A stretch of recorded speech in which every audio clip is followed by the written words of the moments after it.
영상으로 예배드리는 성도님들 은혜 충만히 받기를 바랍니다. 서로 인사하십시다. 은혜 많이 받읍시다. 인사하십시오. 오늘 말씀의 제목 한번 따라하십시다. 예수님의 흔적 참 귀한 것입니다. 믿음 되길 바랍니다. 오래전에 성지순례를 이집트와 이스라엘을 간 적이 있습니다. 이집트에서 이제 하고 타바 국경을 넘어서 이스라엘로 돌아오는 그런 여정이었습니다. 이집트 그러면 우리가 피라미드이 생각이 나고 스핑크스, 그다음 나일강, 멤피스, 왕의 계곡 이런 것들 많이 생각나는데 그 의외로 기독교 유적지도 이집트에 많이 있습니다. 그 대표적인 것이 아기 예수 피난 기념 교회가 있습니다. 이 교회는 예수님께서 나셔서 얼마 안 됐을 때에 유대 이스라엘의 왕이었던 헤롯이 왕이 태어났다는 동방박사 이야기를 듣고 어린아이들을 죽이는 그런 박해를 하지요. 그때에 천사가 이제 육신의 아버지 요셉과 마리아에게 빨리 피신 갔다 와, 내가 부를 때까지 있어라. 그래서 애굽으로 피신을 가죠. 그리고 머물렀다라고 하는 근거를 가지고 거기에 예배당을 지었는데 그게 아기 예수 피난 기념교회입니다. 이 교회가 속해 있는 교단은 이집트의 정교회라고 할 수 있는 콥틱 교단에 속해 있고요. 이 교단의 전통은 거의 2000년 역사가 됩니다. 그래서 그 교회를 저희가 방문했고 그 교회 성도를 한 명을 이렇게 가이드가 소개를 해줘서 그 사람한테 그 교회의 역사를 또 콥틱 교단에 대한 역사를 잠깐 듣는 기회가 있었습니다. 교단의 역사가 2000년이 되다 보니까 2000년 사이에 기쁜 날도 있었지만 너무 힘들고 눈물 많이 나는 그런 질곡의 세월도 그 교회의 역사 속에 있었습니다. 그 질곡의 세월의 대표적인 것이 AD 7세기에 이슬람이 이제 생겨서 얼마 안 되면서 막 세력을 확장해 하다가 이집트까지 침략해 온 것이죠. 그래서 거기를 점령하고 이슬람 국가로 만들어 버립니다. 그러니까 그 전에 기독교인들이 상당수가 많았는데 콥틱 교인들이 있었는데 이 사람들이 상대적으로 박해를 받기 시작합니다. 그래서 자기가 예수를 믿는다는 얘기도 자유롭게 이야기할 수도 없고 또 발각되게 되면 또 어떤 처형을 당하기도 하고 이러니까 신앙을 지키기는 해야 되는데 또 사회적인 상황은 그렇지 못하고 지금 우리가 코로나 때문에도 신앙생활하는 게 그래도 불편한데 이거에 상상할 수 없는 수백 개의 더 압력이라고 생각하시면 될 것 같아요. 그러니까 이 사람들이 고민하다가 콥틱 교인들이 어떤 그 생각을 하게 되냐면 첫째는 자기들의 신앙을 유지하기 위한 열정과 그리고 그 콥틱 교인의 공동체를 유지하기 위해서 여기 손목에 조그만한 십자가를 문신을 새겼습니다. 저한테 얘기했던 그분도 이렇게 보여주더라고요. 그러니까 한 1cm도 안 되는 것 같아요. 가로 세로 1cm도 안 되는 십자가를 새겨서 이제 낯선 사람을 만나게 되잖아요. 생활하다가. 그러면 저 사람이 예수 믿는지 아닌지를 말로 하면 안 되니까 이렇게 자연스럽게 얘기하는 척하면서 계속 어디를 보냐면 손목을 찾아보는 거예요.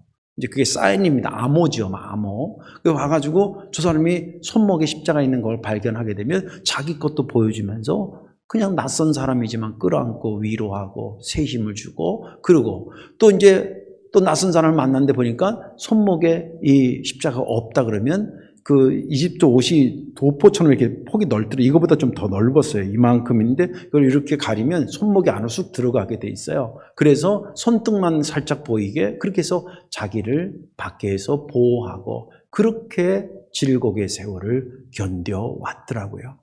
이 자료에 보니까 2017년도 이집트 정부에서 인구 조사를 하고 종교 분포도를 조사를 해서 낸 공식적인 발표가 이집트의 기독교인, 다시 말해 콥틱 교인이 몇 명이냐면 1000만 명입니다. 깜짝 놀라겠죠. 저도 그 자료를 보고 와, 그 이슬람 국가에서 어떻게 1000만 명이 그 인구의 10% 내지 15% 정도라 그럽니다. 물론 활동은 아직도 여러 가지로 해서 테러도 나타나고 뭐 그런 일도 비일비재합니다만은 그들의 2000년 역사의 수많은 박해를 손에 문신을 새겨가면서까지 지켜왔던 신앙의 수가 1000만 명이라고 생각하니까 가히 그들의 눈물과 또 신앙을 지키려고 하는 몸부림이 얼마나 크고 위대했는가를 추측할 수 있는 부분입니다. 예수님의 흔적 참 귀하고 값진 것입니다. 오늘 본문에 있는 말씀은 예수님께서 갈라디아 교회에 보낸 편지, 복음의 편지 내용입니다. 이 갈라디아 교회는 이스라엘 땅에 있었던 교회가 아니라 아시다시피 소아시아, 지금 터키 쪽에 위치하고 있는 그 지역 이름입니다. 거기에 이제 바울이 복음을 증거하고 예수 그리스도의 복음을 증거하면서 이 사람들은 이방인들이니까 유대인들이 관습적으로 혹은 종교적으로 할례를 받았다든지 뭐 이런 개념이 없는 거예요. 그리고 또 굳이 그것을 갖다 이 사람들한테 심어주는 게 별 의미가 없고 저들이 공통적으로 갖고 있는 인류가 갖고 있는 공통적인 것은 죄의 문제니까 그 죄의 문제를 예수님께서 십자가로 구원했다라고 하는 그 순수 복음만 갈라디아 사람들한테 증거해서 그 사람들이 교회 공동체를 이루었습니다. 그리고 바울은 거기에 머물러 있을 수 없고 다른 지역으로 가서 이제 복음을 증거하러 다니는 중에 들리는 소문에 뭐가 들리냐면 바울이 떠나간 사이에 딴 신앙을 갖고 있는 사람이 그 교회에 들어와 가지고 뭐라고 얘기했냐면 아유 예수 믿어도 근데 이거 잘 들어야 됩니다. 우리도 그런 실수를 범할 수 있어요. 예수 믿어도 할례 안 받으면 구원 못 받는 거예요. 이런 식인 거예요. 이런 식으로.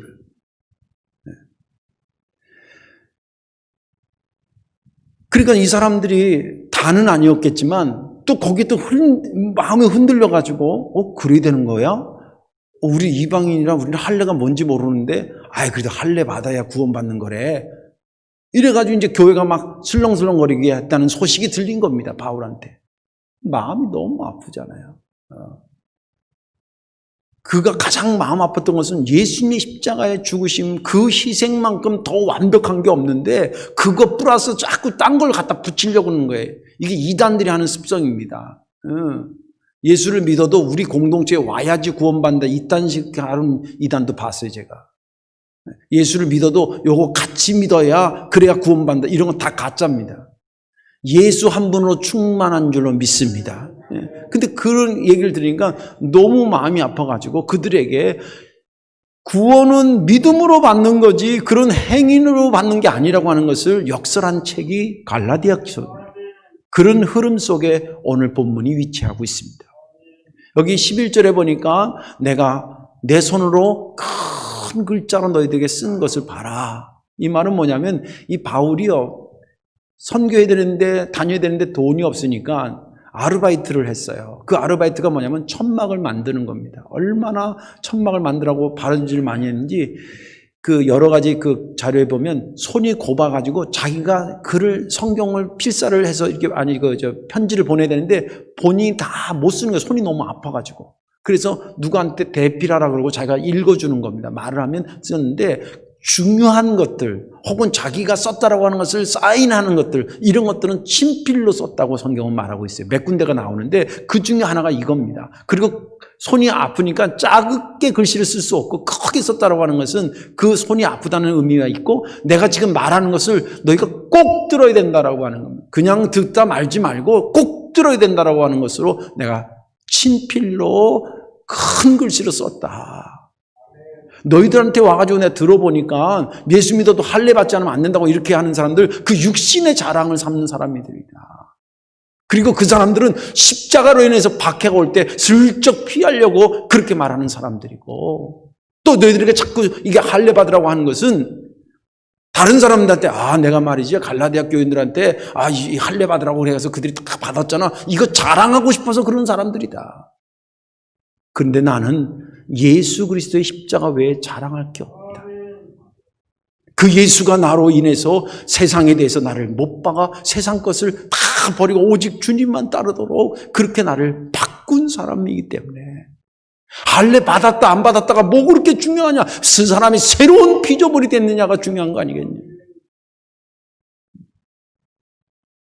그러니 앞으로는 너희들이 이것 때문에 왈가왈부했다든지 교회가 흔들렸다든지 이런 얘기를 듣지 않도록 나를 괴롭히지 마라. 내 속에는 분명히 말하지만 예수 그리스도의 흔적이 있는 자다. 그러면서 본문은 끝이 납니다. 저는 지난 주간에 이 본문을 읽으면서 14절과 17절 말씀이 은혜가 됐습니다. 14절에 그러나 내게는 우리 주 예수 그리스도의 십자가 외에 결코 자랑할 것이 없으니 그렇게 기록되어 있고 17절에는 이후로는 누구든지 나를 괴롭게 하지 말라 내가 내 몸에 예수의 흔적을 지니고 있노라. 오늘 말씀에 저와 여러분들 은혜 받으시고 예수님의 십자가로 인해 우리 심령 속에 새겨진 예수님의 흔적에 감사하고 우리의 신앙을 이겨나가시기를 주님의 이름으로 축원합니다. 그렇다고 한다면 왜 예수님의 흔적은 그렇게 귀하고 귀한 것일까? 그 첫째는 예수 그리스도의 십자가로 만들어졌기 때문입니다. 어떤 것이 만들어졌을 때에 소재가 뭐냐에 따라서 그게 명품이 되기도 하고 싸구려가 됩니다. 예를 들어 볼게요. 제가 여러분들 걸 뺏는 건 절대 아닌데요. 집에 다이아 반지 있는 사람 손 들어보세요. 손 안 들잖아요. 뺏길까 봐.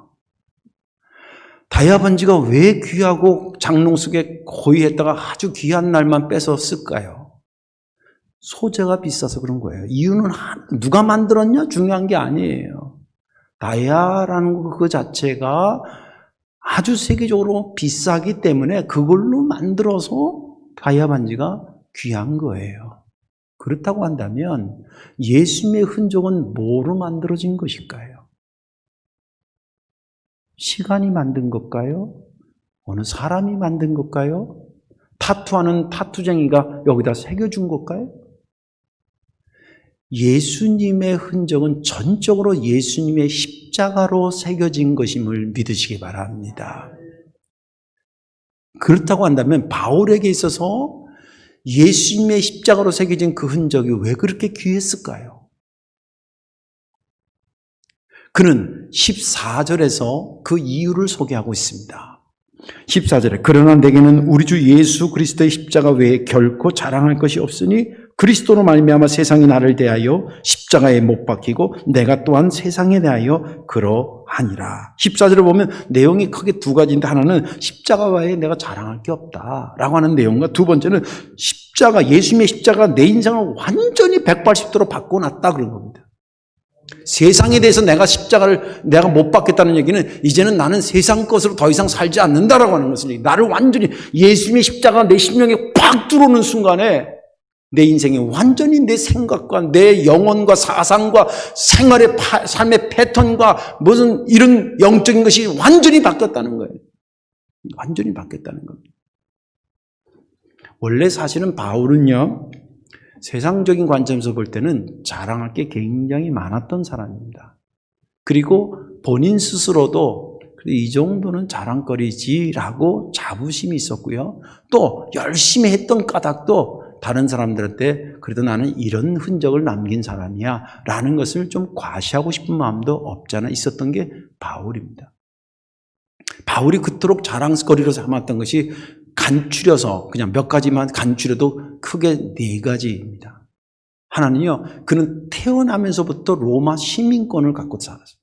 사도행전에 보면 로마 시민권은 당시에 성인이 된 다음에 돈을 열심히 벌어서 엄청난 돈을 주고 그것을 사오는 거예요. 우리나라도 한때는 미국의 시민권을 얻기 위해서 여러 가지 애를 쓰고 있고요. 좀 이제 우리나라도 발전하니까 우리는 못 느끼지만 대한민국 국적을 취득하기 위해서 지금 대기 중에 있는 사람, 난민들이 몇백 명이에요. 우리나라에 현재 와 있는 사람들이. 비싼 나라에 살고 있는 겁니다. 근데 로마에서, 당시에 로마가 전 세계를 지배하고 있었기 때문에 로마 시민권은 거의 우리로 말하면 모든 나라에 들어갈 수 있는 비자와 같은 것이었어요. 그런 여건과 같은 겁니다. 그래서 막 돈 주고 사기도 하고 백 써서 얻기도 하고 그랬는데 바울은 태어나면서부터 어머니 아버지 집안이 빵빵한 관계로 태어났는데 자동적으로 자기 앞에 그냥 로마 시민권이 뚝하니 들어가 있었어요. 두 번째로는요, 그 사람은 유대인이죠. 유대인 중에서 가장 큰 교단이 어디였냐면 바리새파라고 하는 교단이었습니다. 거기에서 인정받는 위치에 있었습니다.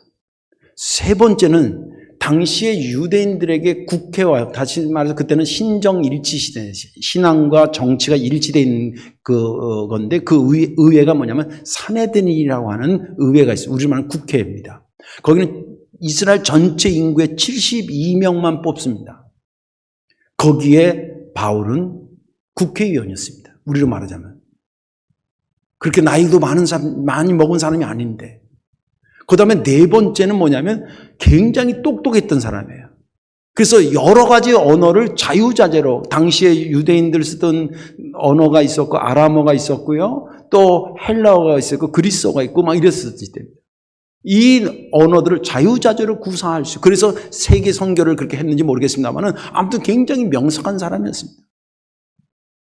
남들은 그 네 가지 중에 한 개도 얻으려고 발부동 쳐도 못 얻는 거를 이 사람은 그냥 네 개나 후딱 가져가지고 세상 부러울 게 없었던 사람이고 세상 겁날 게 없던 사람이었습니다. 그날도, 예수님 만날 그날도 그 자부심과 그 자만을 가지고 예수 믿는 사람들을, 그 거짓말 사기꾼을 따라다니는 사람들을 잡아서 가만히 내버려 두지 않겠다고 잡으러 가다가 자기가 말한 그 사기꾼 예수를 만난 겁니다. 그 가짜라고만 했던 예수를 만난 겁니다. 바울이 머리가 명석했다 그러잖아요. 그 예수를 딱 만나는 순간 그분과 자기가 순간 비교되는 것이 파바바박 머릿속에 지나갔습니다. 첫째는 뭐냐면 가짜 예수라 그랬는데, 그럴 때는, 그 말을 할 때는 자기는 뭐예요? 진짜예요? 가짜예요? 자기는 진짜고 예수가 가짜라 그러는데, 그 가짜 예수가 진짜로 나타나니까 상대적으로 자기가 뭐가 되는 거예요? 자기가 가짜가 된 것입니다. 그죠? 그리고 자기는 예수 믿는 사람들을 죽이러 다니고 있는데, 예수님은 죽이러 다니는 자기를 살리려고 사랑이 충만해 있는 것을 발견하게 됩니다. 세 번째, 자기는 많은 사람들의 피를 흘리고 다니는데, 그 예수는 많은 사람들을 위해서 본인이 피를 흘리고 있는 것을 발견하게 됩니다. 사도행전에 보면 예수를 만나고 그가 앞에 확 꼬꾸라졌다고 얘기합니다. 실제도 그랬겠지만 상징적인 의미도 있었다고 생각합니다. 그 가짜 예수를 그렇게 핍박하고 했던데 진짜로 나타나니까 상대적으로 자기가 가짜가 되면서 그분과 자기가 비교가 되니까 더 이상 그분 앞에 당당하게 설 수 없어 그냥 바짝 엎드린 것입니다. 그리고 그가 무엇을 생각했다고 생각합니까? 엎드린 바울에게 있어서 무슨 생각이 떠올랐다고 생각합니까? 자기 같았으면, 자기가 예수였으면 자기를 박해했던 바울 한 방에 날아갔을 것 같은데,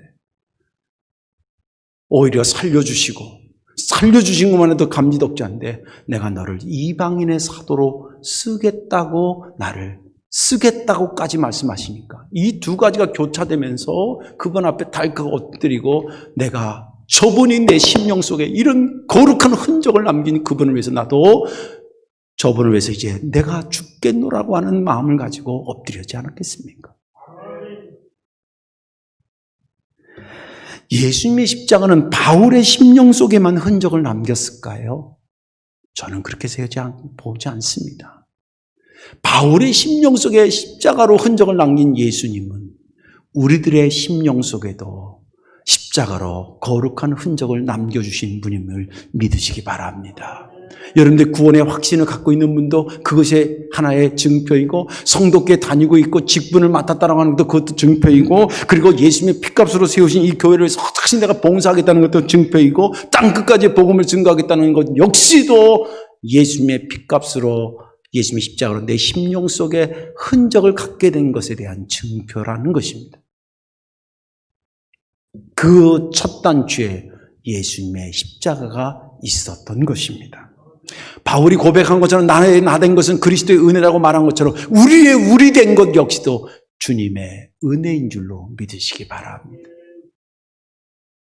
주님의 십자가로 내 속에 나로 하여금 흔적을 남겨놨으니 어찌 내 속에 있는 그리스도의 흔적이 저에게 소중하지 않고 여러분들에게 소중하지 않겠습니까? 주님의 십자가로 만들어준 것입니다. 그래서 예수님의 흔적이 귀하고 귀한 줄을 믿으시기 바랍니다. 마지막 하나는 왜 예수님의 흔적이 귀하고 귀하냐면 모든 상황을 이기는 원동력이 되기 때문입니다.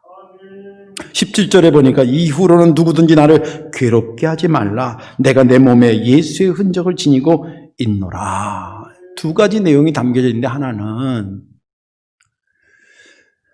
갈라디아 교회들이 더 이상 혼란에 빠지면 안 된다라고 하는 것이고요. 두 번째는 그럼에도 불구하고 내가 이 소리 저 소리 다 들어도 나는 예수의 흔적을 가진 자이기 때문에 이 복음을 증거하고 이 사명을 마치려고 하는 데에는 조금도 주저함이 없다라고 하는 것을 강조하고 있는 겁니다.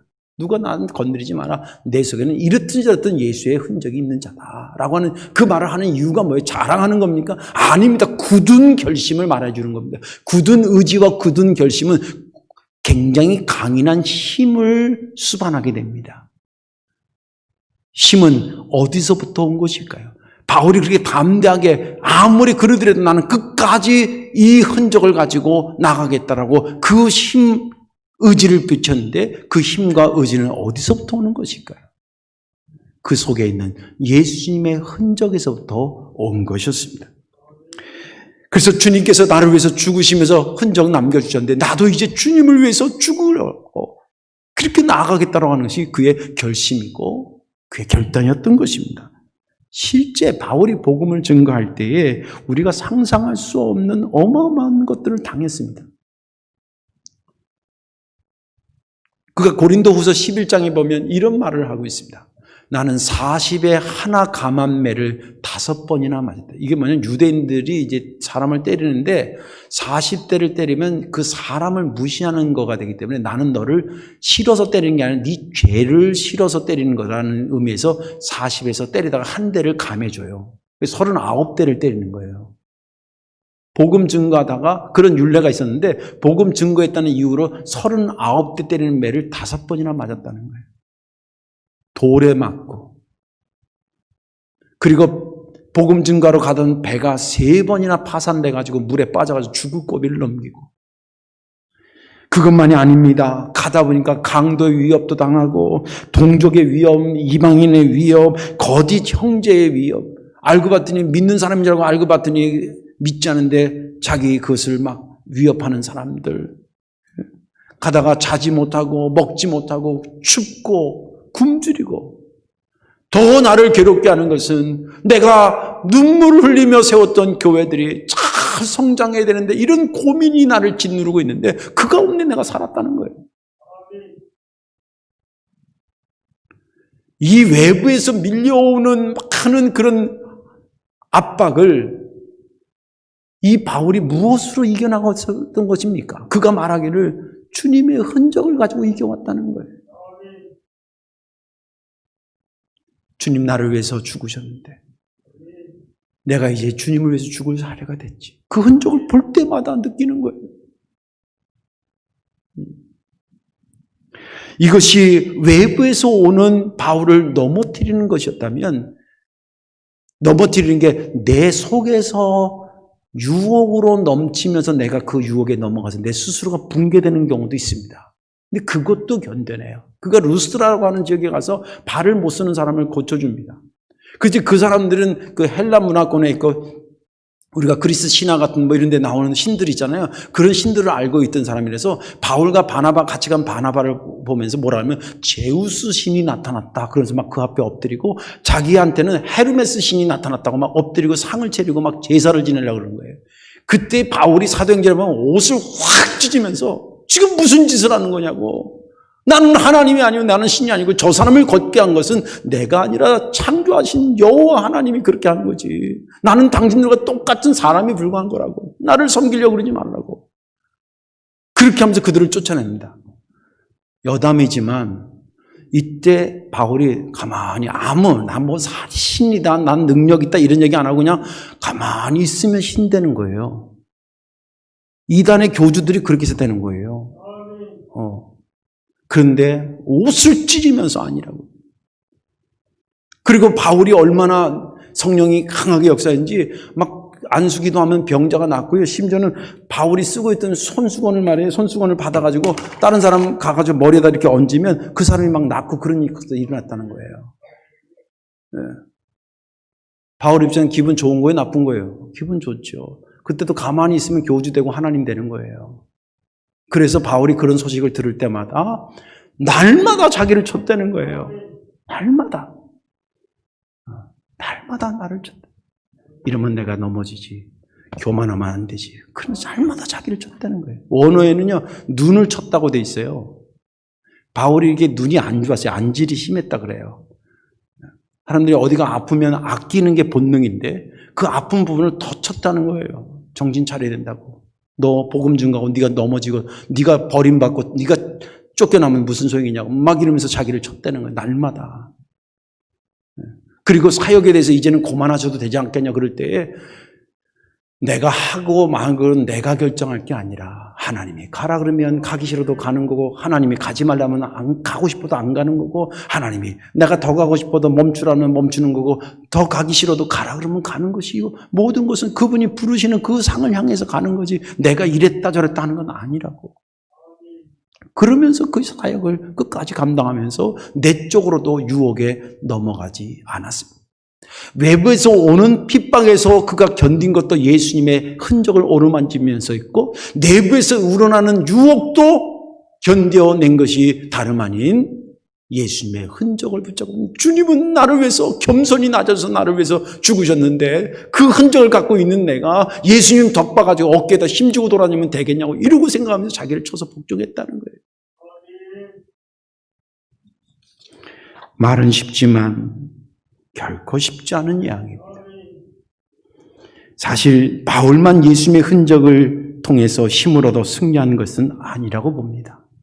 예수 그리스도의 십자가의 은혜, 그로 만들어진 예수님의 흔적을 심령에 새긴 자들은 다 거기서 힘을 얻어 오늘까지 견뎌온 것입니다.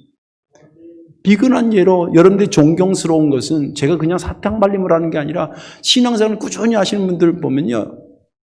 참 존경스러워요. 우리 손장로님도 그랬지만 그분들이 신앙생활 하는 동안에 뭐 이렇게 좀 잘하고 열심히 한 거 있으면 옆에서 박수 쳐주고 막 이래야 되는데 그런 사람도 있지만 에휴 너무 나대고 있어 이런 비아냥거리는 사람도 있잖아요. 그러면 하고 싶은 거 딱 하기 싫잖아요. 솔직히 말하면.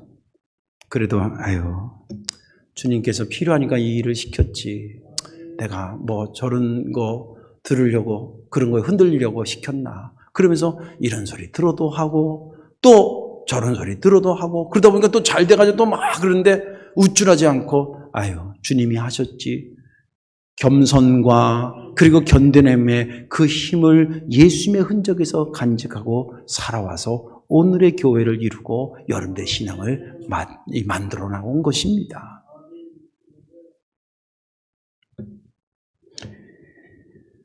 그러므로 모든 상황을 이기게 하신 예수 그리스도의 흔적 귀하고 귀한 것 아닙니까?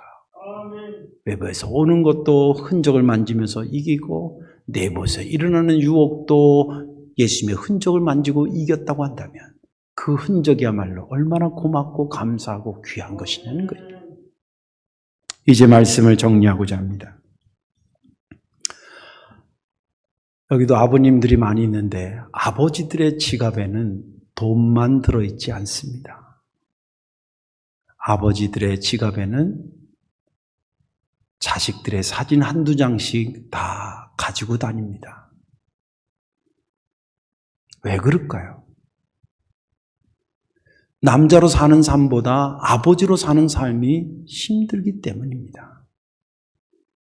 우리는 어릴 때부터 남자의 교육을 어떻게 받았냐면 절대 울으면 안 된다. 또 못한다고 약한 태도를 보이면 안 된다.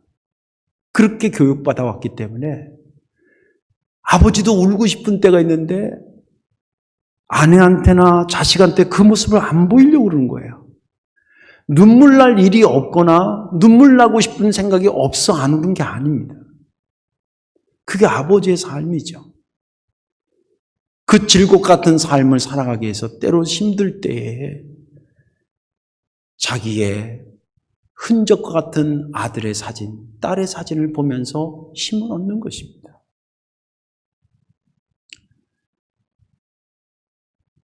왜 우리들에게 있어서 예수님의 흔적이 귀한 것일까요? 왜 우리는 다른 건 모르더라도 예수님의 흔적은 가슴에 담고 살아야 되는 것일까요?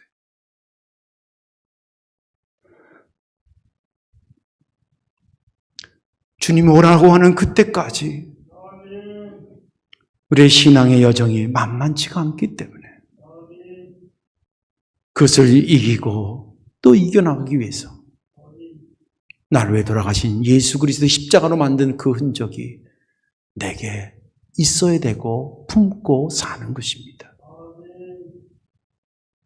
앞으로도 여러분들의 삶에 어떤 어려움이 기다리고 있을는지 모르겠습니다.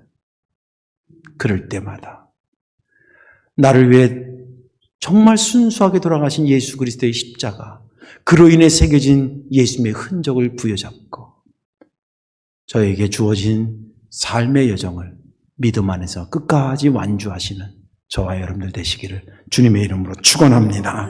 기도하겠습니다. 좋으신 아버지 하나님, 고맙고 감사합니다. 우리가 주를 위해서 죽어도 시원찮은데 주님께서 먼저 우리를 위해서 죽으셨고 그 보혈의 피로 나를 구원하사 내 심령에 거룩한 흔적 남겨주셔서 너무 감사합니다. 아버지 하나님, 이 땅에 믿음으로 사는 것이 때로는 힘들고 어렵지만 그럴 때마다 나에게 남겨주신 주님의 흔적을 어루만지고 새로운 힘을 얻어 승리하는 자들이 되게 하옵소서. 우리 주 예수님의 이름으로 축복하며 기도하옵나이다. 아멘.